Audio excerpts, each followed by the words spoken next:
नमस्कार, NB news देख रहे हैं आप और मैं हूं आपके साथ मुस्कान। स्वागत है आप सभी का राजधानी लाइव में। तो बात सबसे पहले राजधानी दिल्ली की कर लेते हैं, जहां पर आरके पुरम में स्थित दो महिलाओं की हत्या के बाद दिल्ली सीएम अरविंद केजरीवाल ने बड़ा बयान दिया है, जिसमें उन्होंने कहा कि दिल्ली के लोग अपने आप को बहुत असुरक्षित महसूस करने लगे हैं। जिन लोगों को दिल्ली की कानून व्यवस्था संभालनी है, वे कानून व्यवस्था ठीक करने के बजाय पूरी दिल्ली सरकार पर कब्जा करने का षड्यंत्र कर रहे हैं।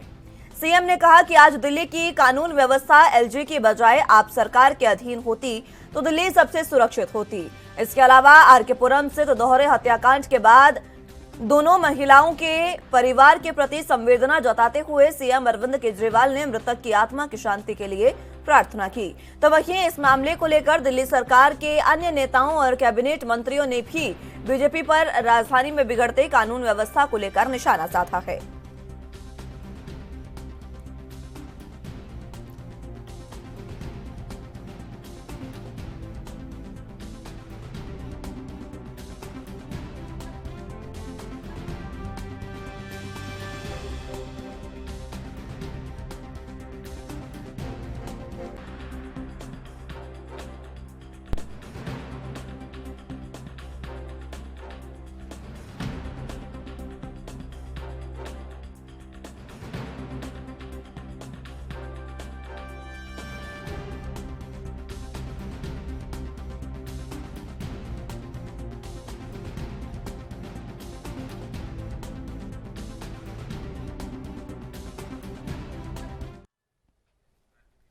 इस खबर पर ज्यादा जानकारी के लिए दिल्ली से संवाददाता राजीव तिवारी हमारे साथ मौजूद हैं।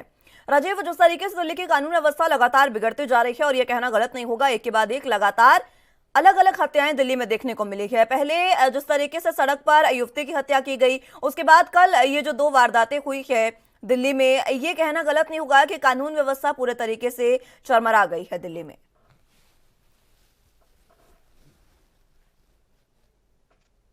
बिल्कुल वाकई में ही कहीं ना कहीं दिल्ली के अंदर कानून व्यवस्था जो है वो कहीं ना कहीं बिगड़ी हुई है, जिसकी वजह से कहीं ना कहीं आए तीसरे दिन कहीं ना कहीं इस तरह की घटनाएं देखने को मिलती है, जो दिल्ली के आगे देखने को मिली, यहाँ तक कि और इलाकों के अंदर भी देखने को मिल रही है। लगातार दिल्ली पुलिस का जो डर है वो लगातार आते हैं और किसी को भी मार के ले जाते हैं, लूटपाट कर लेते हैं, और दिल्ली पुलिस का डर जो है वो वाकई में नहीं है।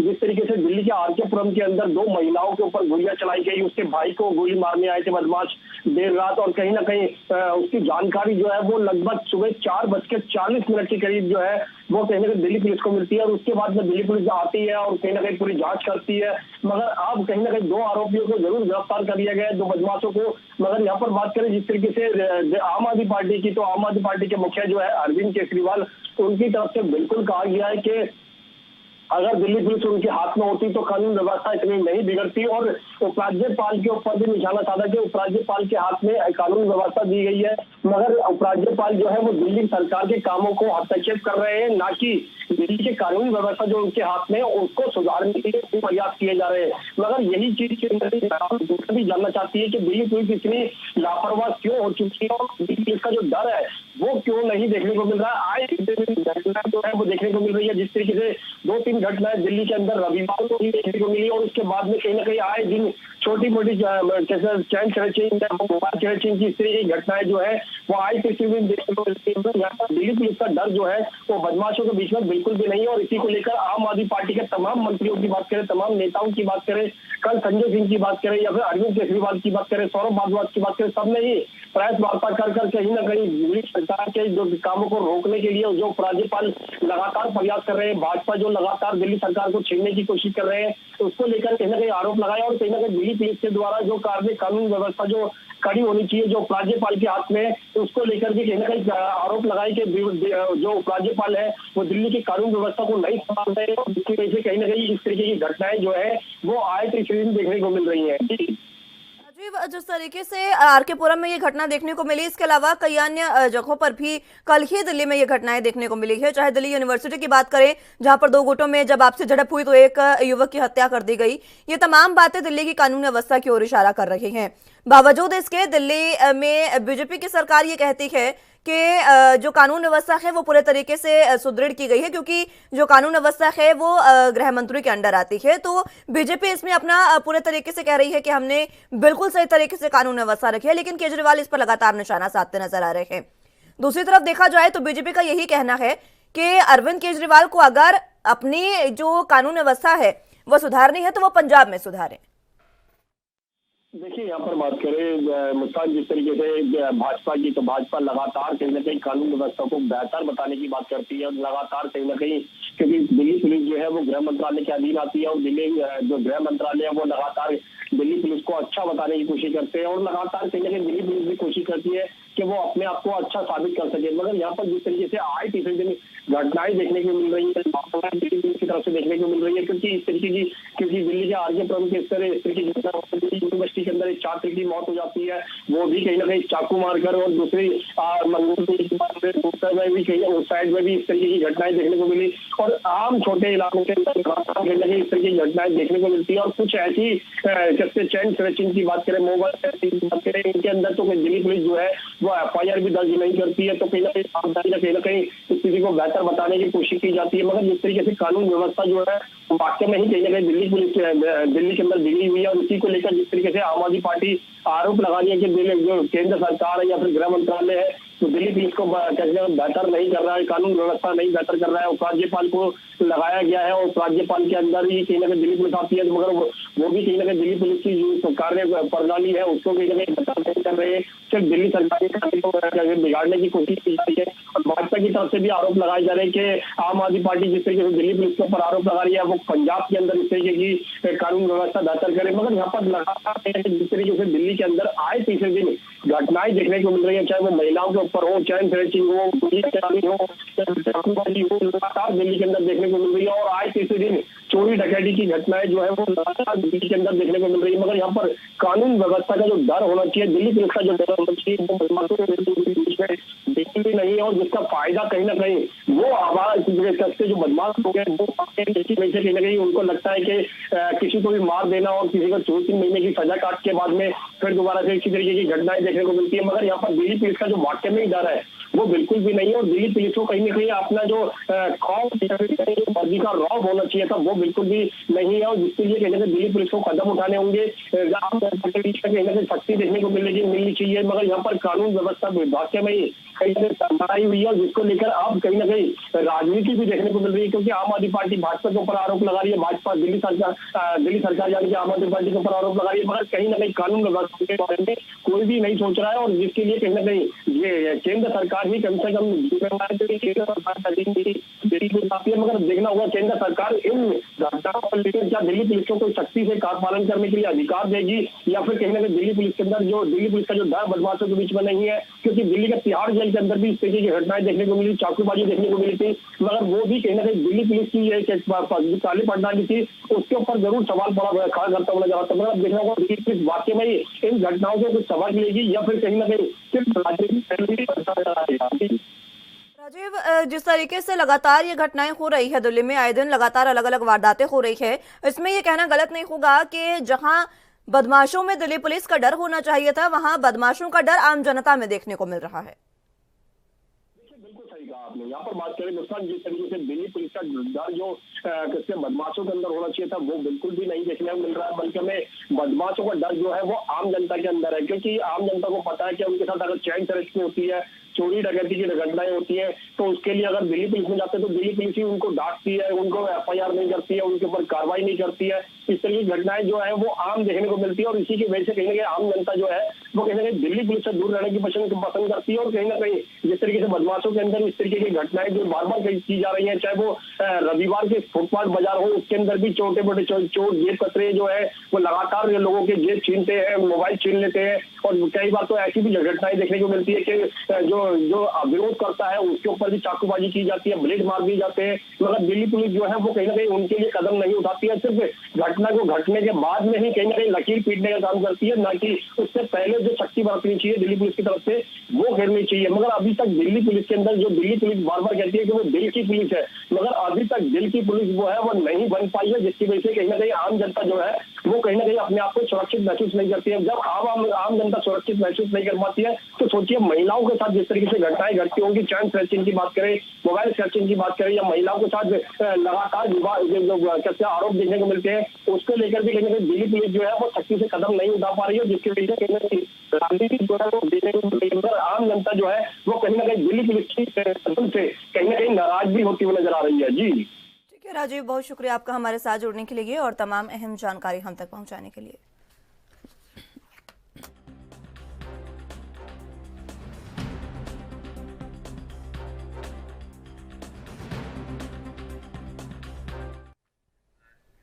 उत्तर प्रदेश के मुख्यमंत्री योगी आदित्यनाथ ने रविवार को आयोजित एक उच्च स्तरीय बैठक में प्रदेश में निर्माणाधीन और नवीन एक्सप्रेसवे परियोजनाओं और औद्योगिक कॉरिडोर और डिफेंस कॉरिडोर के विकास की प्रगति की समीक्षा कर आवश्यक दिशा निर्देश अधिकारियों को दिए हैं।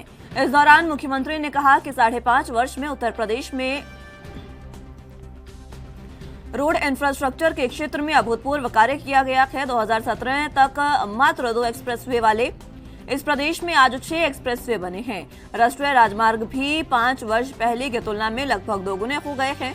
बॉर्डर एरिया कनेक्टिविटी में आशातीत सुधार हुआ है। बेहतर कनेक्टिविटी विकास को रफ्तार देने का सबसे प्रमुख माध्यम है। नए भारत में नए उत्तर प्रदेश के एक्सप्रेस प्रदेश के रूप में नई पहचान मिल रही है। पूर्वांचल एक्सप्रेस, बुंदेलखंड एक्सप्रेस को राष्ट्र को समर्पित करने के बाद वर्तमान में गंगा एक्सप्रेसवे और गोरखपुर लिंक एक्सप्रेसवे का निर्माण कार्य किया जा रहा है। जन आकांक्षाओं का सम्मान करते हुए बुंदेलखंड की जीवन रेखा बन चुके बुंदेलखंड एक्सप्रेसवे को झांसी और चित्रकूट से जोड़ा जाना आवश्यक है। चित्रकूट लिंक एक्सप्रेसवे और झांसी लिंक एक्सप्रेसवे के लिए बजट भी प्रावधानित किया जा चुका है। ये दोनों नए एक्सप्रेसवे बुंदेलखंड की तरक्की की तेज करने की काम करेंगे।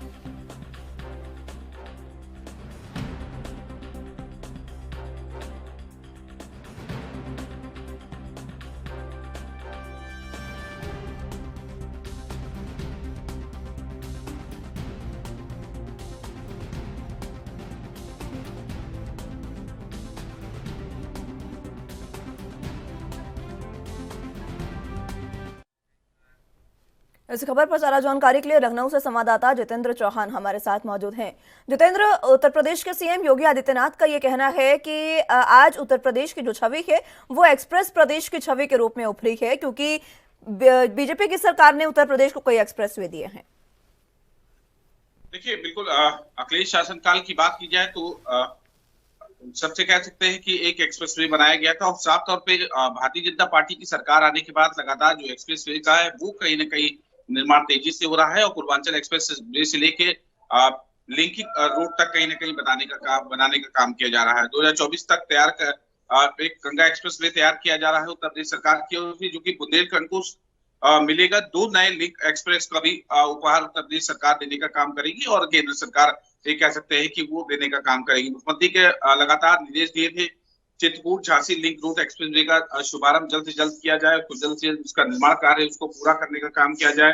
साथ ही बुंदेलखंड की तरक्की भी कह सकते तेज करेंगे। 2 लिंक एक्सप्रेस जो कि मुख्यमंत्री योगी आदित्यनाथ के निर्देश के बाद लगातार उसका निर्माण किया जाए। केंद्र सरकार के सहयोग से लगातार जो कह सकते हैं एक्सप्रेसवे बनाए जा रहे हैं और साथ साथ पूर्वांचल बुंदेलखंड एक्सप्रेसवे के किनारे औद्योगिक क्लस्टरों का विकास भी किया जा रहा है। साथ ही गंगा एक्सप्रेसवे के किनारे विकास होगा, ऐसा मुख्यमंत्री योगी आदित्यनाथ ने निर्देश दिया है। साथ ही औद्योगिक क्लस्टर मुख्यमंत्री का निर्देश स्थान तय करेगा और कहीं न कहीं गंगा एक्सप्रेसवे के किनारे विकसित औद्योगिक क्लस्टर मुख्यमंत्री योगी आदित्यनाथ ने निर्देश दिया था, उसके बाद कहीं न कहीं तैयार किया जा रहा है। और साथ ही एक्सप्रेसवे की नई और प्रस्तावित परियोजनाओं का समीक्षा कल मुख्यमंत्री योगी आदित्यनाथ ने की थी और तय की टाइमलाइन सभी एक्सप्रेसवे जो दोनों हैं वो कहीं ना कहीं जल्द से जल्द पूरे किया जाए। साथ ही साथ एक्सप्रेसवे के किनारे जो पौधारोपण है वो कहीं ना कहीं करने का काम किया, क्योंकि 35 करोड़ पौधे लगाने के बाद उत्तर प्रदेश की सरकार का टारगेट है और ये कहा सकता है कि ज्यादा से ज्यादा पेड़ लगाने के लिए मुख्यमंत्री योगी आदित्यनाथ ने जुलाई से पहले लगाने के लिए निर्देश दिए हैं। और एक्सप्रेसवे की जो कि 2 लिंकिंग एक्सप्रेसवे और साथ ही साथ गंगा एक्सप्रेस जो बनाया जा रहा है उसको कहीं ना कहीं किनारे लगाने का काम किया जाए। साथ ही 5 वर्षों में उत्तर प्रदेश में इंफ्रास्ट्रक्चर के क्षेत्र से अभूतपूर्व काम हुआ, ऐसा मुख्यमंत्री योगी आदित्यनाथ ने कहा है। 2017 से लेकर 2 एक्सप्रेसवे वाले प्रदेश के 6 एक्सप्रेसवे हो गए हैं और राष्ट्रीय राजमार्ग में 5 वर्ष की तुलना की बात की जाए तो 2 गुने एक्सप्रेसवे उत्तर प्रदेश में बनाए गए हैं। बेहतर कनेक्टिविटी और बॉर्डर कनेक्टिविटी की गई है। और साथ ही नए भारत और उत्तर प्रदेश को एक्सप्रेस के रूप में पहचान दिलाने का काम उत्तर प्रदेश कर रहा है और कहीं न कहीं एक्सप्रेस वे है वो तेजी से बनाए जा रहे हैं। अब जल्द ही गंगा एक्सप्रेस वे तैयार हो जाएगा, जिससे बुंदेलखंड जुड़ सकता है। झांसी लिंकिंग एक्सप्रेस वे बनाया जा रहा है, जिससे पूर्वांचल एक्सप्रेस वे की बात लगातार आसानी से किसी भी जिले में कह सकते समय बचाते हुए हम पहुंच सकते हैं और सरकार उस क्रम में काम कर रही है। जितेंद्र, जिस तरीके से एक्सप्रेसवे बनाए जा रहे हैं लगातार, ये कहना गलत नहीं होगा कि ये प्रदेश के विकास में काफी ज्यादा महत्वपूर्ण भूमिका निभाते हैं। और अब तो गंगा एक्सप्रेसवे भी और बनने जा रहा है, चित्रकूट और झांसी एक्सप्रेसवे बनने जा रहे हैं, जो लिंक एक्सप्रेसवे हैं वो बनने जा रहे हैं। तो ऐसे में ये जो तमाम एक्सप्रेसवे हैं, इनके कार्यों को और तेज करने के लिए भी दिशा निर्देश जो है वो अधिकारियों को दिए गए हैं। कल मुख्यमंत्री योगी आदित्यनाथ ने बैठक की थी, क्योंकि मिशन 2024 कहा जा सकता है कि केंद्र सरकार का चुनाव लोकसभा चुनाव है। उससे पहले कहीं न कहीं उत्तर प्रदेश में ज्यादा से ज्यादा जो सीटें की बात करने की बात बीजेपी का रही, क्योंकि 80 लोकसभा सीटें उत्तर प्रदेश की है और ज्यादा से ज्यादा जीतने का काम लक्ष्य बीजेपी का है। और उपहार स्वरूप उत्तर प्रदेश की जनता को जनसंख्या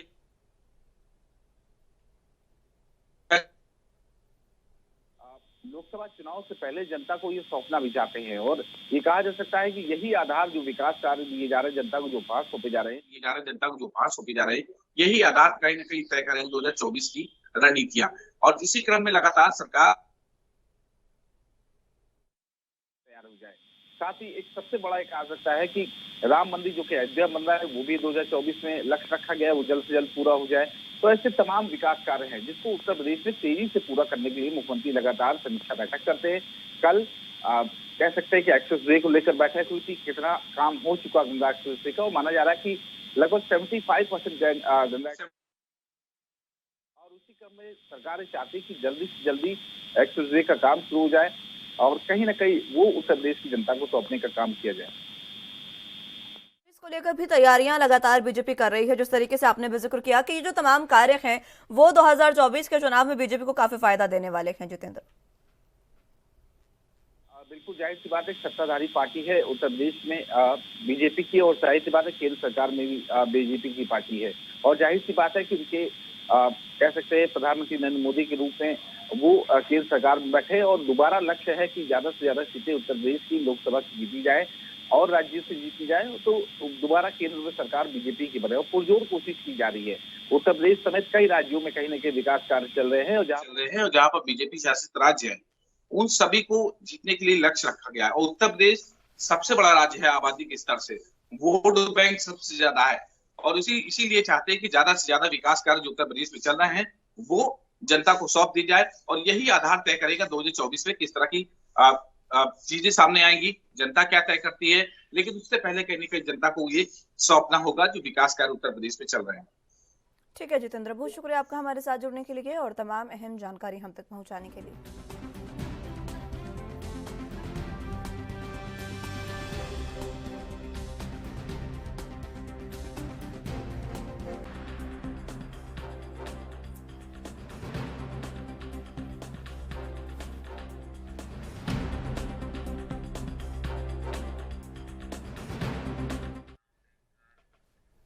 श्री दरबार साहिब अमृतसर में होने वाले गुरबाणी प्रसारण को लेकर भगवंत मान सरकार का बड़ा फैसला लेने जा रही है।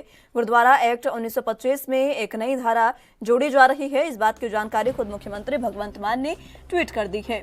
मुख्यमंत्री भगवंत मान ने ट्वीट कर कहा कि वाहिगुरु के आशीर्वाद से वो ऐतिहासिक फैसला लेने जा रहे हैं। सभी समूह संगतों की मांग के अनुसार वो सिख गुरुद्वारा अधिनियम 1925 में एक नई धारा जोड़ रहे हैं कि श्री दरबार साहिब में गुरबाणी का प्रसारण सभी के लिए मुफ्त होगा। मुख्यमंत्री ने कहा कि नो टेंडर की रिक्वायर कैबिनेट में 20 जून को विधानसभा में प्रस्ताव ये लेकर आएंगे। यहां तक ये विशेष रूप से उल्लेखनीय ये भी है कि मुख्यमंत्री भगवंत मान लगातार श्री दरबार साहिब से गुरबाणी के प्रसारण को लेकर सवाल उठाते रहे हैं। इस संबंध में उन्होंने ये कहा कि गुरुद्वारा अधिनियम 1925 में एक नई धारा जोड़ी जा रही है जिसके तहत गुरबाणी का प्रसारण अब सभी के लिए निःशुल्क होगा।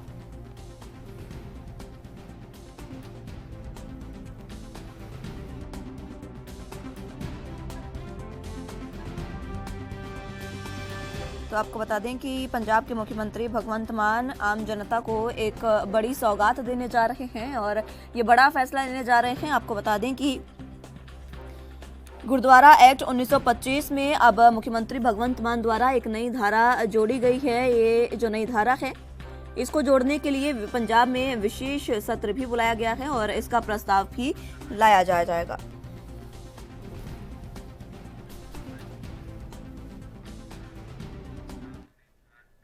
इस खबर पर ज्यादा जानकारी के लिए संवाददाता विजय वोहरा हमारे साथ मौजूद हैं। विजय, जिस तरीके से मुख्यमंत्री भगवंत मान ने ये बड़ा फैसला लिया है और ये जो गुरुद्वारा एक्ट 1925 के तहत जो धारा जोड़ी गई है उसमें अब ये कहा जा सकता है कि सभी के लिए गुरबाणी का प्रसारण मुफ्त होगा और ये प्रदेश के लिए एक बड़ी सौगात से कम नहीं है। मुस्कान, ये कहना अभी जल्दबाजी होगी क्योंकि मुख्यमंत्री भगवंत सिंह मान ने पिछले कुछ दिन पहले ही इशारा कर दिया था कि दरबार साहब में जो गुरबाणी का प्रसारण है वो सभी चैनलों को दिखाना चाहिए, सभी चैनल के लिए मुफ्त होना चाहिए, ना कि किसी एक चैनल का अधिकार उस पर चलना चाहिए।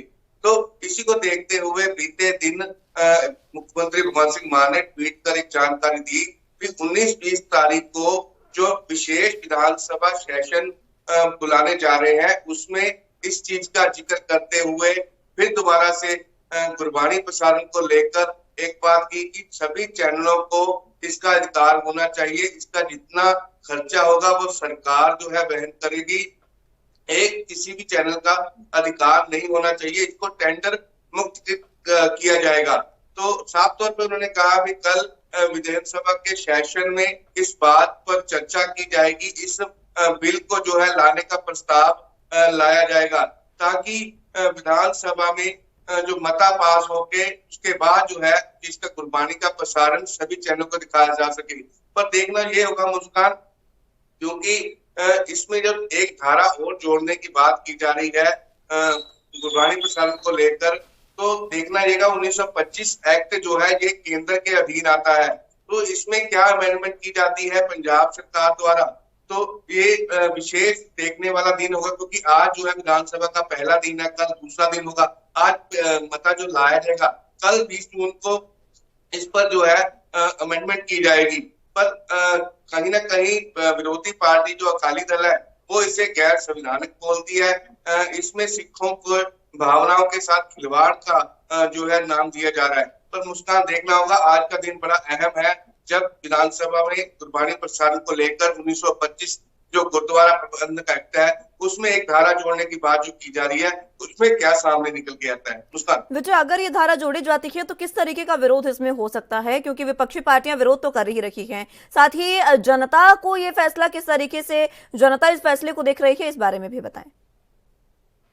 तो बिल्कुल, अगर कहीं ना कहीं अगर इस विधानसभा सेशन में 1925 एक्ट में कोई धारा जोड़ने की बात होती है तो इस पे कहीं ना कहीं विरोध तो जरूर देखने को मिलेगा, क्योंकि अकाली दल लगातार सियासी जो है गर्माहट देखने को मिल रही है आम आदमी पार्टी और अकाली दल में। अकाली दल लगातार बात कर रहा है मुख्यमंत्री भगवंत सिंह मान पर भी, ये सिखों के धार्मिक मामलों में जो है बीच में कर रहे हैं, तो सिखों के ये गैर राजनीतिक जो चाल चल रहे हैं इसको सिख कौम कभी बर्दाश्त नहीं करेगी, क्योंकि ये केंद्र सरकार की एक्ट है। सिख जो गुरुद्वारा सिख प्रबंधक कमेटी है वो एक चुनी हुई कमेटी है, इसको केंद्र सरकार भी नहीं बदल सकती। जो गुरुद्वारा प्रबंधक कमेटी जो है जो भी मता पास लाएगी वो पास होगा, उसको केंद्र सरकार भी बदल नहीं सकती। जैसा कहना था अकाली दल के नेताओं का, चाहे सुखबीर सिंह बादल हो, प्रोफेसर प्रेम सिंह चंदूमाजरा हो, चाहे अकाली दल के प्रवक्ता हो, वो लगातार इसी बात को लेकर तंज कसते नजर आ रहे हैं आम आदमी पार्टी पर और मुख्यमंत्री भगवंत सिंह मान पर आज देखना होगा मुस्कान, जो एक 1925 एक्ट में धारा और जोड़ने की बात की गई है, कानूनी माहिर जो है इस पर लगे हुए हैं। अब आज विधानसभा में इस पर लेकर क्या चर्चा होती है, ये आज पूरे पंजाब की राजनीति में कहीं ना कहीं अहम दिन होगा। विजय, आज जो विशेष सत्र है उसको लेकर ये एक विशेष मुद्दा रहने वाला है, इसके अलावा और किन मुद्दों पर चर्चा हो सकती है, क्योंकि विशेष सेशन जो बुलाया गया है उसमें? बिल्कुल मुस्कान, अगर बात करें तो ये सबसे बड़ा मुद्दा तो पंजाब का यही रहने वाला है, जो गुरबाणी प्रसारण को लेकर सभी चैनलों को अधिकार दिए जाने चाहिए। और गुरुद्वारा में जो नो टेंडर तो बात कही थी, एचजीपीसी ने भी इस पर टेंडर लगाया जाएगा, जो बोली देगा वो अधिकार ले सकता है। पर कहीं ना कहीं मुख्यमंत्री ने साफ तौर पे कहा कि इसको टेंडर मुक्त किया जाएगा। गुरबाणी प्रसारण को लेकर सभी चैनल जो है इसको दिखा पाएंगे ताकि लोग जो है इसका आनंद ले सके। तो अभी एक और भी है जिसपे केंद्र सरकार के खिलाफ भी निंदा प्रस्ताव लाया जा सकता है, क्योंकि आरडीएफ का पैसा रुका हुआ है, एनएचआरएम का पैसा रुका हुआ है, और एक जो पंजाब का स्पेशल कैपिटल एक्ट वो है फंड है वो भी रुका हुआ है। इस तमाम मुद्दों पे आज जो चर्चा हो सकती है विधानसभा में, इसको लेकर गर्माहट भी देखने को मिल सकती है विरोधी और सत्ता पक्ष में। कल आज जो है इस पे कई अहम मामलों पे चर्चा होगी और कल 20 जून को कई अहम मामलों पे जो प्रस्ताव है वो पास भी किए जाएंगे, अमेंडमेंट भी किए जाएंगे। उसका ठीक है विजय, बहुत शुक्रिया आपका हमारे साथ जुड़ने के लिए और तमाम अहम जानकारी हम तक पहुंचाने के लिए।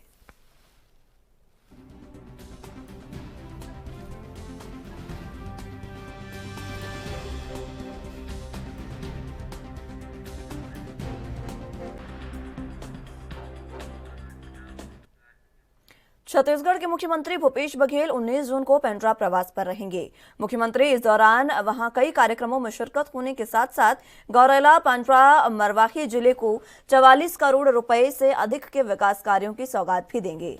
जारी कार्यक्रम के अनुसार मुख्यमंत्री दोपहर 12:30 बजे पुलिस परेड ग्राउंड रायपुर से हेलीकॉप्टर से प्रस्थान कर दोपहर 1:15 पर गौरेला विकासखंड के ग्राम डाइजमंडी पहुंचेंगे और मुख्यमंत्री वहां से टोनी डबरी जाकर मंदिर दर्शन के उपरांत पेंड्रा जाएंगे। मुख्यमंत्री दोपहर 3:15 पर पेंड्रा स्थित इंदिरा उद्यान में पूर्व प्रधानमंत्री स्वर्गीय इंदिरा गांधी की प्रतिमा का अनावरण भी करेंगे। मुख्यमंत्री भूपेश बघेल 3:45 से 4:45 तक प्रेस क्लब पेंड्रा में पंडित माधवराव की मूर्ति का अनावरण, प्रेस क्लब भवन का उद्घाटन, पंडित माधवराव स्मृति महोत्सव, पूर्व प्रधानमंत्री राजीव गांधी की प्रतिमा के अनावरण कार्यक्रम में शामिल होने के साथ साथ मीडिया प्रतिनिधियों से भी बातचीत करेंगे। मुख्यमंत्री शाम 4:50 पर पेंड्रा से हेलीकॉप्टर से प्रस्थान कर 5:40 बजे रायपुर वापस लौटेंगे।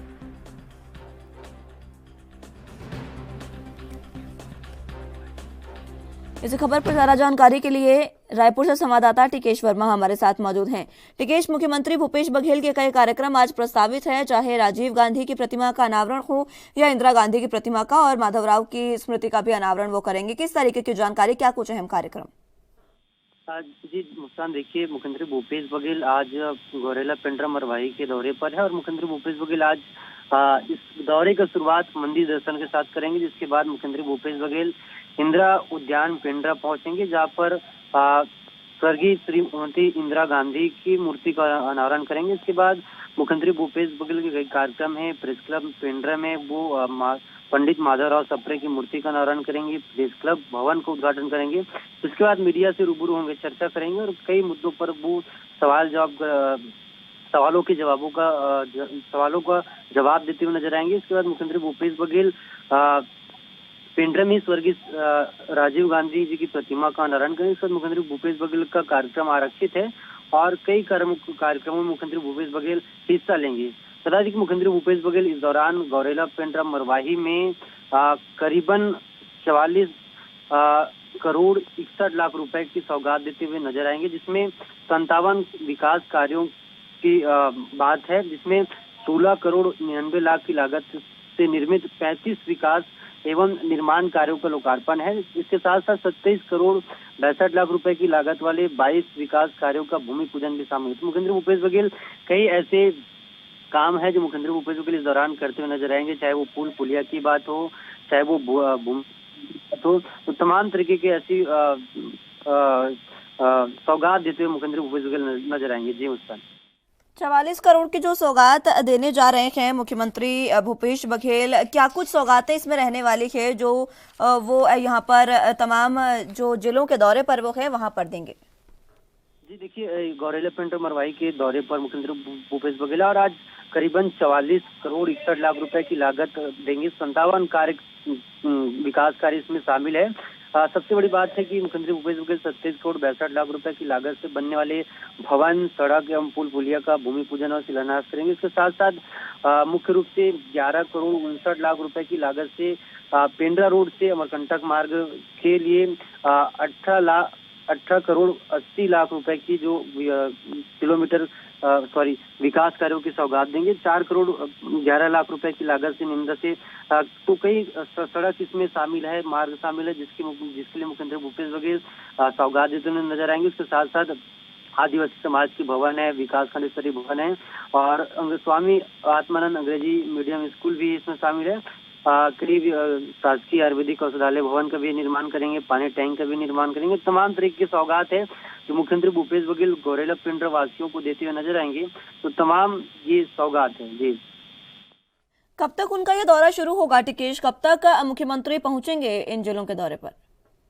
मुख्यमंत्री भूपेश बघेल आज करीबन 12:30 पर राजधानी रायपुर से रवाना होकर वो 1:15 पर टोनी डबरी पहुंचेंगे, जहां पर मुख्यमंत्री भूपेश बघेल कार के साथ ही मंदिर दर्शन करेंगे वहां पर। और टोनी डबरी में दर्शन करने के बाद मुख्यमंत्री भूपेश बघेल कई कार्यक्रम प्रस्तावित है जहां पर वो शामिल होंगे और इस कार्यक्रम में शामिल होंगे। जैसे मैंने बताया कि जिस तरीके से मुख्यमंत्री भूपेश बघेल कई जिलों के दौरे पर रहते हैं और लगातार वहां जिलों में सौगातें देते हुए नजर आते हैं, तो इसी तरह पर एक बड़ा कार्यक्रम है और इस कार्यक्रम में शामिल होंगे और जिले वासियों को सौगात देते नजर आएंगे जी।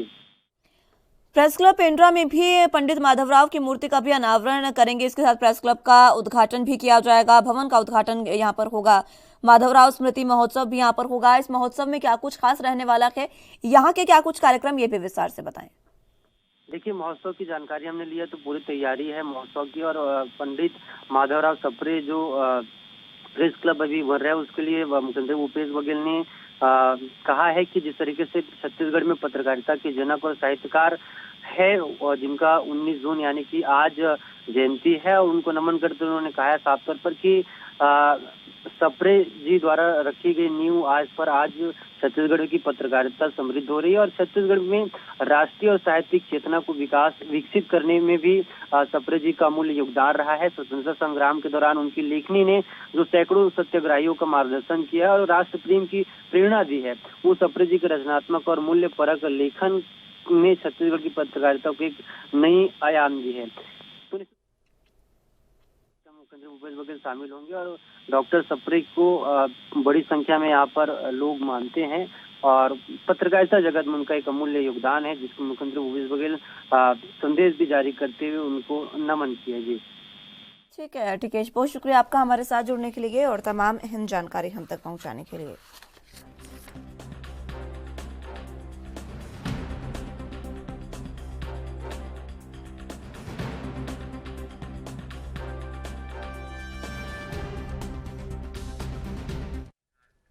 पंजाब के मुख्यमंत्री भगवंत मान के नेतृत्व वाली पंजाब सरकार अनुसूचित जातियों, पिछड़ी श्रेणियों और अन्य गरीब वर्गों के लोगों के जीवन स्तर को ऊंचा उठाने के लिए लगातार प्रयत्नशील है। राज्य सरकार की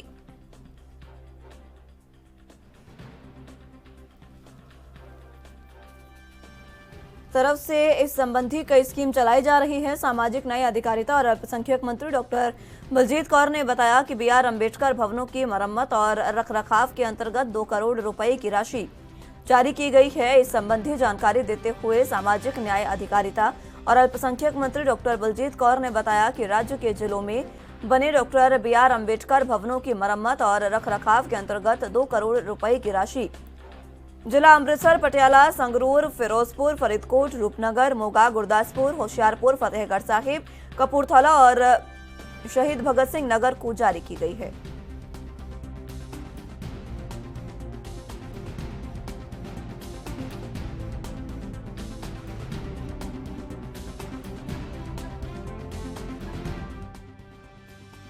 तो आपको बता दें कि पंजाब के मुख्यमंत्री भगवंत मान के नेतृत्व वाली पंजाब सरकार अनुसूचित जातियों और पिछड़ी श्रेणियों और अन्य गरीब लोगों के लिए जीवन स्तर को ऊंचा उठाने के लिए लगातार प्रयास कर रही है। इसी कड़ी में खुद कैबिनेट मंत्री बलजीत कौर ने इसकी जानकारी दी है और 2 करोड़ की राशि जो है वो BR अम्बेडकर भवनों की मरम्मत और रखरखाव के लिए जारी कर दी गई है। इस राशि का प्रयोग जो है वो BR अम्बेडकर जो भवन है उनके मरम्मत और रखरखाव के लिए किया जाएगा। जो भी कार्य उसमें होने हैं उन तमाम कार्यों को पूरा किया जाएगा इस राशि के द्वारा। आपको बता दें कि बलजीत कौर ने खुद ये बताया है कि कई ऐसे जिले हैं जिनमें BR अम्बेडकर भवन बने हैं जिनके मरम्मत होनी है और रखरखाव का कार्य है जिसके लिए 2 करोड़ की राशि जो स्वीकृत की गई है। उन जिलों में अमृतसर, पटियाला, संगरूर, फिरोजपुर, फरीदकोट, रूपनगर, मोगा, गुरदासपुर, होशियारपुर, फतेहगढ़ साहिब, कपूरथला और शहीद भगत सिंह नगर को यह राशि जो है वो जारी की गई है।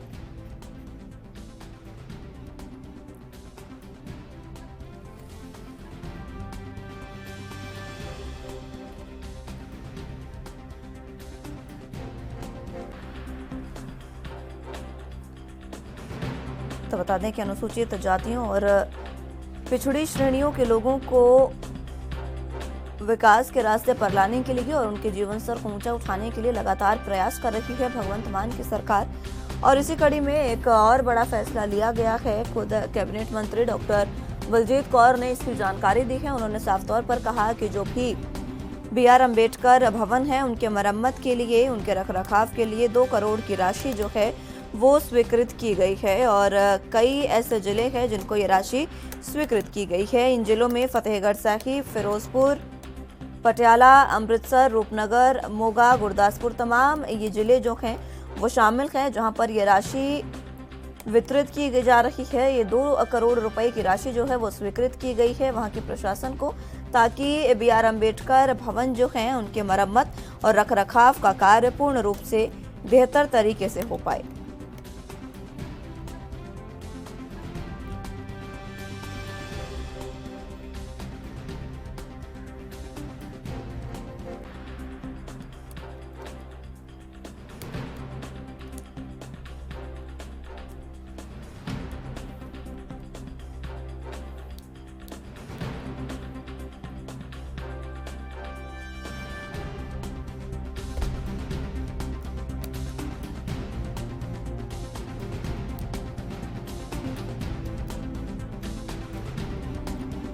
पंजाब के मुख्यमंत्री भगवंत मान के नेतृत्व वाली पंजाब सरकार अनुसूचित जातियों, पिछड़ी श्रेणियों और अन्य गरीब वर्गों के लोगों के जीवन स्तर को ऊंचा उठाने के लिए लगातार प्रयत्नशील है। राज्य सरकार की तरफ से इस संबंधी कई स्कीमें भी चलाई जा रही हैं और इसी एक स्कीम के अंतर्गत 2 करोड़ की राशि जो है वो कई जिलों को स्वीकृत की गई है।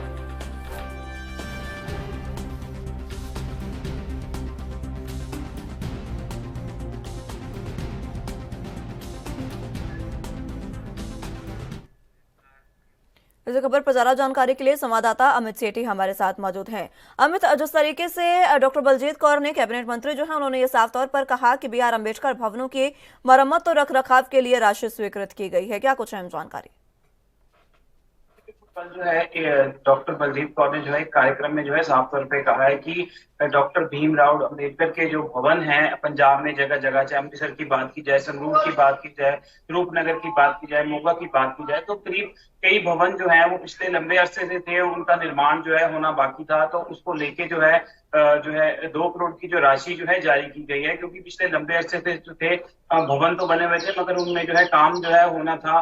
तो उसके चलते जो है पिछले लंबे अरसे से जो उनसे जुड़े जो लोग हैं उनकी मांग थी कि रिपेयर के लिए जो है पैसा दिया जाए। तो करीब कल जो है 2 करोड़ की राशि जो दी गई है, जिससे अब भवन में जो है आगे निर्माण जो है उसका करना है, चाहे वो अंदर की चाहे कुर्सियों की बात की जाए, चाहे और अंदर का जो साजो सामान जो है उसके लिए जो है 2 करोड़ की जो राशि जो है वो कल जारी की गई है।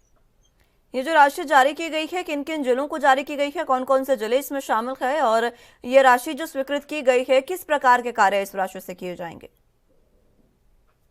जी बिल्कुल, अगर बात की जाए अमृतसर का एरिया आता है, मोगे का एरिया आता है, फरीदकोट आता है, रूपनगर आता है और भी कई अलग अलग जिलों के लिए जो है ये राशि जो है जारी की गई है। वहां पर अंदर जो है जिस तरह से पेंट का काम होना है, सीट्स जो है वो काम होना है और भी अलग अलग जो उन्होंने एक लिस्ट बनाई हुई है उसके तहत जो है जो वहां पे जो काम होने हैं उनके लिए जो है ये 2 करोड़ की जो राशि है वो जो अंदर का जो निर्माण होना है उसके काम जो है ये पैसा सारा आएगा।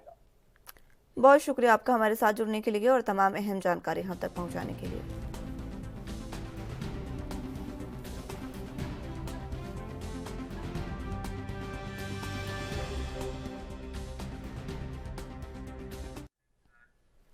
हिमाचल प्रदेश मंत्रिमंडल की बैठक सोमवार यानी आज राज्य सचिवालय में दोपहर 12 बजे होगी। बैठक में सीएम सुखविंदर सिंह सुक्खू की बजट घोषणाओं से संबंधित फैसले लिए जाएंगे। एसएमसी शिक्षकों का मानदेय 2000 रुपए मासिक बढ़ाने की भी बजट में घोषणा हुई है। इसी पर भी राज्य मंत्रिमंडल की बैठक में फैसला हो सकता है। इसके अलावा इस कैबिनेट बैठक में कई श्रेणियों के कर्मचारियों के मानदेय में वृद्धि करने के बारे में भी निर्णय लिया जा सकता है।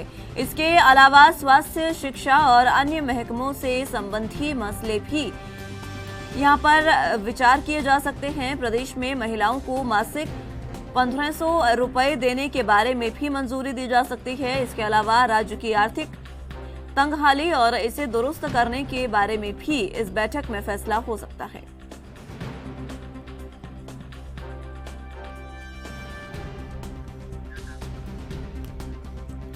इस खबर पर ज्यादा जानकारी के लिए हिमाचल प्रदेश से ब्यूरो चीफ टीना ठाकुर हमारे साथ मौजूद हैं। टीना जी, जिस तरीके से बजट घोषणाओं पर आज चर्चा होगी मंत्रिमंडल की बैठक में, क्या कुछ अहम जानकारी? जी बिल्कुल, देखिए दोपहर 12 बजे मंत्रिमंडल की बैठक होनी है और इस बैठक में मुख्यमंत्री सुखविंदर सिंह सुक्खू की बजट घोषणाओं से संबंधित कुछ फैसले हो सकते हैं। इसमें एसएमसी शिक्षकों का मानदेय 2000 रुपए मासिक बढ़ाने की बजट में घोषणा की गई थी। इस पर आज राज्य मंत्रिमंडल में कुछ फैसला हो सकता है। इसके अलावा शिक्षा विभाग में एनटीटी और जल शक्ति विभाग में पैरा वर्गों की भर्ती से संबंधित निर्णय भी आज लिया जा सकता है। और इसके अलावा जो मानदेय में विभिन्न विभाग है, विभिन्न श्रेणियों के कर्मचारी हैं, उनके मानदेय में वृद्धि करने के बारे में भी कोई निर्णय हो सकता है। स्वास्थ्य, शिक्षा और अन्य जो महकमे हैं, चाहे आईपीएच है, लोक निर्माण विभाग है, उससे संबंधित भी कुछ अहम मामले आज कैबिनेट की बैठक में जा सकते हैं। और इसके अलावा बागवानी से संबंधित, क्योंकि बागवानी सेब सीजन शुरू होने वाला है, काफी अहम सेब सीजन हिमाचल की आर्थिकी में योगदान निभाता है, तो ऐसे में उससे संबंधित भी कुछ फैसले आज उम्मीद है कि आज कैबिनेट लेगी। और 1500 रुपए मासिक जो महिलाओं को कहे गए थे कि उसकी मंजूरी हो सकती है, क्योंकि कैबिनेट सब कमेटी में ये ड्राफ्ट बना लिया गया था कि किस तरह महिलाओं को ये 1500 रुपए देने हैं। अभी एक पहले चरण में किस तरह से देने हैं, दूसरे चरण में कैसे देने हैं, तो अब वो जो मंजूरी है वो कैबिनेट आज इसको दे सकती है। इसके अलावा जिस तरह हम बात कर रहे हैं कि हिमाचल की जो आर्थिक अर्थव्यवस्था है वो सही नहीं चल रही है, तो उसको पटरी पर लाने के लिए कुछ फैसले मुख्यमंत्री बार बार कह रहे हैं कि हम लेंगे, और आज उससे संबंधित कोई निर्णय भी आज की जो बैठक है उसमें हो सकता है, क्योंकि जो वाटर सेस है उस पर केंद्र पहले ही ऑब्जेक्शन लगा चुका है। तो ऐसे में अब देखना है कि हिमाचल सरकार इसको आगे कैसे ले जाती है और कैसे जो अन्य संसाधन है उस पर जो है हिमाचल की अर्थव्यवस्था पटरी पर लाने की बात जो कह रही है उस पर कैसे कोई निर्णय, आज कोई अहम निर्णय हो सकता है। जी, इस तरीके से आज की बैठक में तंगहाली को हटाने के लिए और खास तौर पर महिलाओं को जो 1500 रुपए देने का वायदा किया गया था उस पर विचार हो सकता है, इसके बारे में क्या जानकारी? जी बिल्कुल, 1500 रुपए देने पर देखिए कैबिनेट सब कमेटी का गठन किया गया था। वो उनको ये ड्राफ्ट बनाना था कि किस तरह और किन महिलाओं को ये 1500 रुपए मासिक देने हैं। तो इसमें जो पहला चरण है, पहले चरण में ऑलरेडी जो सामाजिक न्याय विभाग की व्यवस्था के जरिए जो पेंशन ले रही थी महिलाएं, कोई 1150 रुपए, कोई 1000 रुपए, उनको ये बढ़ाकर जो है 1500 रुपए की राशि देने की पहले चरण में बात कही गई थी। द्वितीय चरण में जो बीपीएल में महिलाएं हैं उनको ये 1500 रुपए देने की बात कही गई थी। अभी ये पहला जो मुख्यमंत्री ने अपनी जो बजट घोषणा उसमें ये कहा था कि सभी जो महिलाएं हैं जो आर्थिक तौर पे कमजोर हैं उनको ये जो है 1500 रुपए देने हैं, और उसके लिए जो कैबिनेट सब कमेटी है वो अपना जो ड्राफ्ट है वो बनाकर सरकार को देगी और उसके बाद जो सरकार इस पर निर्णय लेगी।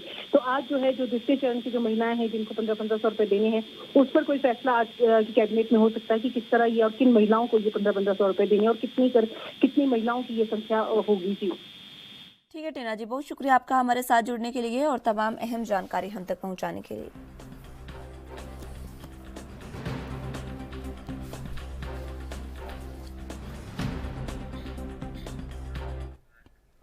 महाराष्ट्र में पूर्व मुख्यमंत्री और शिवसेना नेता उद्धव ठाकरे को बड़ा झटका लगा है। ये झटका भी उन्हें एकनाथ शिंदे गुट ने ही दिया है। महाराष्ट्र विधान परिषद की सदस्य मनीषा कायंदे ने उद्धव ठाकरे का साथ छोड़ दिया है। वे शिवसेना में शामिल हुई हैं। शिवसेना नेता संजय सिरसाट ने यह बताया कि शिवसेना की एमएलसी मनीषा कायंदे शिवसेना में प्रवेश कर चुकी हैं। मुख्यमंत्री एकनाथ शिंदे की उपस्थिति में सरकारी निवास स्थान वर्षा बंगले पर शिवसेना की सदस्यता उन्होंने ली।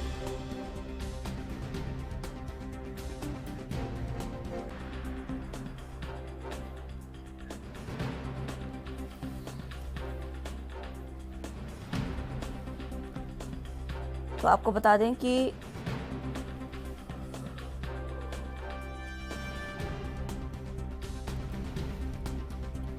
उद्धव ठाकरे की शिवसेना को एक बार फिर से बड़ा झटका लगा है और ये झटका एकनाथ शिंदे की शिवसेना ने उन्हें दिया है। आपको बता दें कि उद्धव ठाकरे की शिवसेना और उद्धव ठाकरे की विधान परिषद सदस्य मनीषा कायंदे ने उनका साथ छोड़ दिया है और कल शाम वे शिवसेना एकनाथ शिंदे में शामिल हो गई हैं।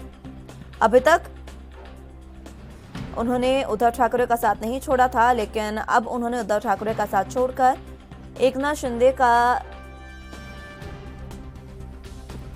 दामन थाम लिया है। आपको बता दें कि मुख्यमंत्री एकनाथ शिंदे की उपस्थिति में सरकारी निवास स्थान वर्षा बंगले पर उन्होंने शिवसेना एकनाथ शिंदे की सदस्यता ग्रहण की है।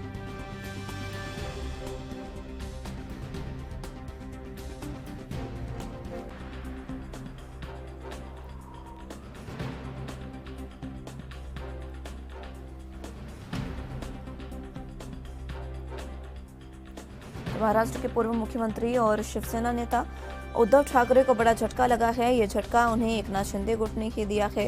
महाराष्ट्र विधान परिषद की सदस्य मनीषा कायंदे ने उद्धव ठाकरे का साथ छोड़ दिया है। वे शिवसेना एकनाथ शिंदे में शामिल हो गई हैं।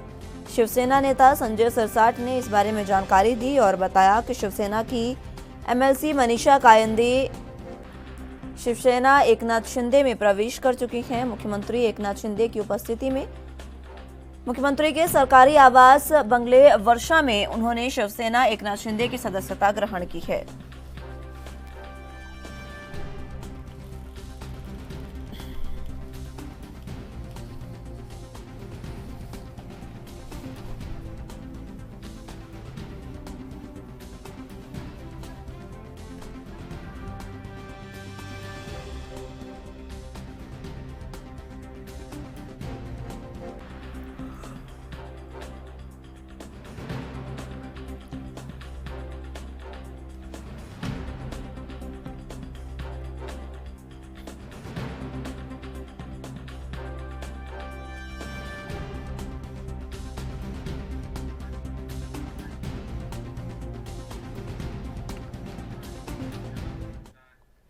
इस खबर पर ज्यादा जानकारी के लिए मुंबई से संवाददाता सत्यप्रकाश सोनी हमारे साथ मौजूद हैं।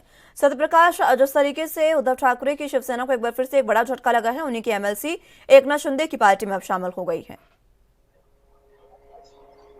बिल्कुल, देखिए एकनाथ शिंदे ने एक बार फिर से उद्धव ठाकरे की पार्टी शिवसेना को जो है झटका दिया है। ऐसे में उद्धव गुट की एमएलसी मनीषा कायंदे ने एकनाथ शिंदे का दामन थाम लिया है। हालांकि वह बतौर एमएलसी है और महज 3 महीने बाकी है। इस तरह का आरोप जो है उद्धव गुट की तरफ से लगाया गया है। उद्धव गुट की तरफ से कहा जा रहा है कि मनीषा कायंदे को यह भरोसा नहीं था कि उन्हें एक बार फिर से एमएलसी बनाया जा सकता है। शायद इसी वजह से वह शिवसेना को धोखा देकर जो है एकनाथ शिंदे गुट में गई है, क्योंकि सिर्फ 3 महीने रह गए हैं। ऐसे में आने वाले समय में एकनाथ शिंदे गुट की तरफ से उन्हें यह बताया गया होगा कि अगर वह उनकी पार्टी में आती है तो उन्हें एक बार फिर से एमएलसी बना दिया जाएगा, विधायक बना दिया जाएगा। इस तरह की बातें सामने आ रही है। हालांकि संजय राउत ने इस पर अपनी प्रतिक्रिया देते हुए कहा कि ऐसे लालची लोगों को पार्टी में लेना नहीं चाहिए। अगर दोबारा लेते भी है तो उन्हें बड़ी जिम्मेदारी नहीं देना चाहिए, क्योंकि ऐसे लोगों पर भरोसा करना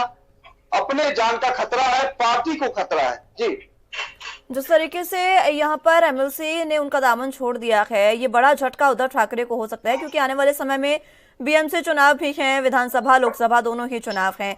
ये सभी चुनाव सर पर हैं और ऐसे में पार्टी को इस तरीके के झटके लगना, ये सबसे बड़ी बात उद्धव ठाकरे के लिए हो सकती है। बिल्कुल, देखिए एक के बाद एक जो है विधायक, एमएलसी, सांसद और अभी हाल ही में कॉर्पोरेटर अभी जो है एकनाथ शिंदे गुट में शामिल हुए हैं। तो जाहिर तौर पर शिवसेना को तो झटका लगातार लग रहा है। आपने सही कहा कि मुंबई महानगर पालिका का चुनाव है, विधानसभा का चुनाव है, लोकसभा का चुनाव है। ऐसे में पार्टी को मजबूत करने के बजाय विधायक जो है अपने आप निजी स्वार्थ के लिए जो है पार्टी छोड़कर दूसरी पार्टी में जा रहा है। तो जनता को भी इस पर ध्यान रखने की जरूरत है कि ऐसे लोगों को दरकिनार करना चाहिए, जो लोग ऐसे वक्त पर पार्टी को छोड़कर अपने निजी लाभ के लिए दूसरी पार्टी का दामन थामते हैं। जनता उन्हें याद रखना चाहिए कि किस तरह से उनके साथ सलूक किया जाए। हालांकि उद्धव गुट की तरफ से अभी कोई प्रतिक्रिया नहीं आई है, लेकिन संजय राउत ने जरूर इस पर अपने बयान दिए हैं कि यह बेहद स्वार्थी जैसा स्वभाव है। इस तरह की चीजें नहीं होना चाहिए और ऐसे में उद्धव ठाकरे से इस विषय में वह बातचीत भी करेंगे। इस तरह की बातें कही है, क्योंकि जो लोग पार्टी छोड़कर चले जाते हैं, अगर पूरा उन्हें मौका मिलता है पार्टी में वापसी करते हैं तो उन्हें बड़ी जिम्मेदारी नहीं मिलना चाहिए। इस पर जो है अपनी चर्चा करेंगे उद्धव गुट के साथ। ठीक है सत्यप्रकाश, बहुत शुक्रिया आपका हमारे साथ जुड़ने के लिए और तमाम अहम जानकारी हम तक पहुंचाने के लिए।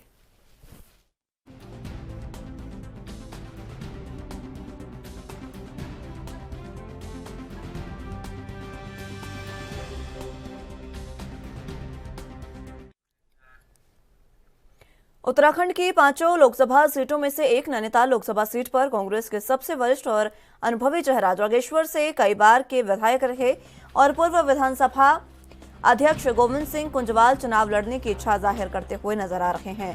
हालांकि दावेदारी को लेकर उनकी तरफ से खुलकर तो नहीं बोला गया, पर इशारों में अपनी दावेदारी जाहिर उन्होंने कर दी है। पूर्व विधानसभा अध्यक्ष गोविंद सिंह कुंजवाल खुलकर अपनी दावेदारी नहीं पेश कर रहे हैं।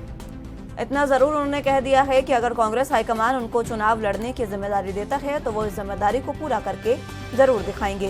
हालांकि कांग्रेस नेताओं के माने तो चुनाव में दावेदारी करने का हक सभी को है, इसलिए कांग्रेस का हर सिपाही अपनी अपनी दावेदारी कर सकता है, लेकिन टिकट किसको मिलेगा, कौन सा दावेदार टिकट की रेस में सबसे आगे रहेगा, ये पार्टी हाईकमान ही तय करेगा।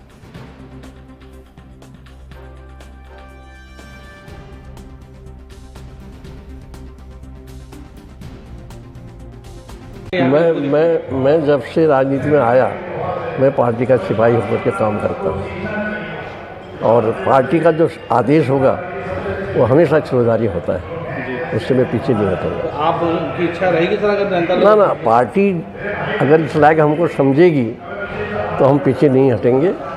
पार्टी को निर्णय करना है कि कहाँ से किसको लड़ाया जाए। उस श्रेणी में कहीं गोविंद सिंह कुंजवाल का भी नाम आएगा तो हम भी पार्टी के निर्देश को मैं कभी भी किसी पद पर जाने के लिए दबाव कभी नहीं बनाया, न अभी भी बनाऊंगा। मुझे सब जानते हैं, पार्टी जानते हैं, वरिष्ठ नेता जानते हैं। अगर मेरी उपयोगिता जहाँ पर समझेंगे वहाँ पर फिट रखेंगे तो वहाँ पर मैं उसको हमको करने के लिए पार्टी का जो आदेश होगा उसको मानेंगे, पार्टी कार्यकर्ता होने के नाते।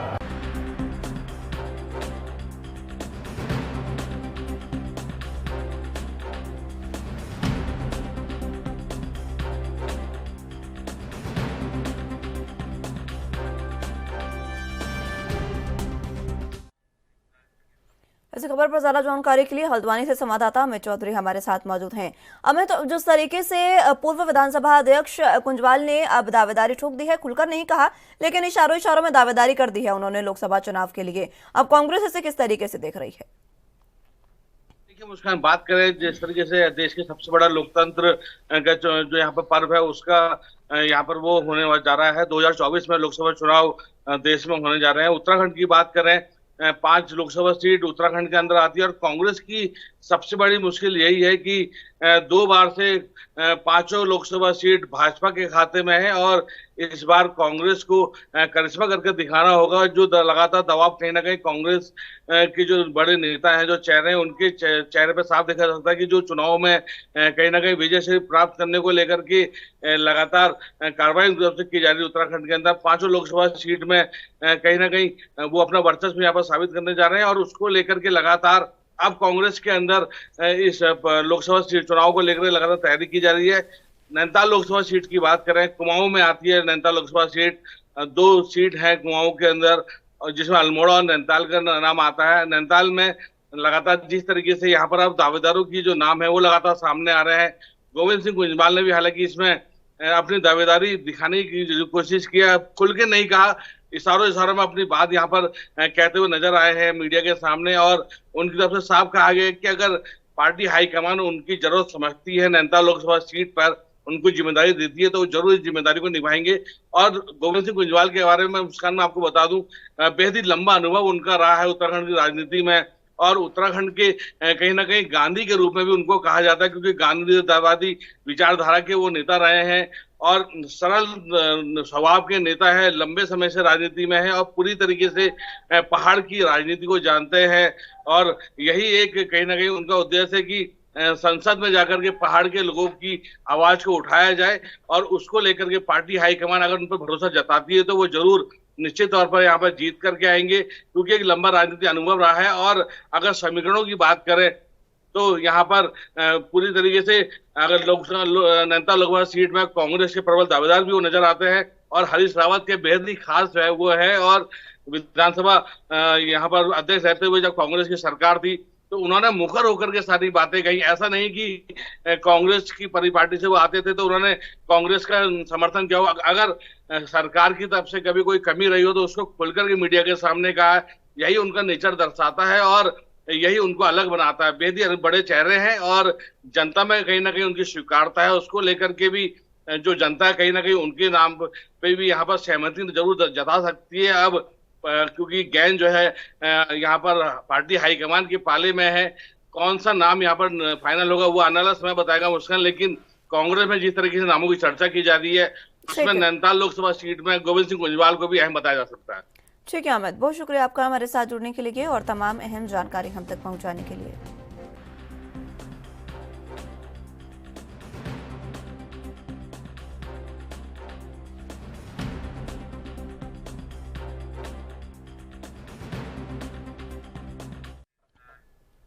फिलहाल के लिए मेरे साथ इस बुलेटिन में बस इतना ही। तमाम अहम खबरों के लिए आप देखते रहिए ANB न्यूज। नमस्कार।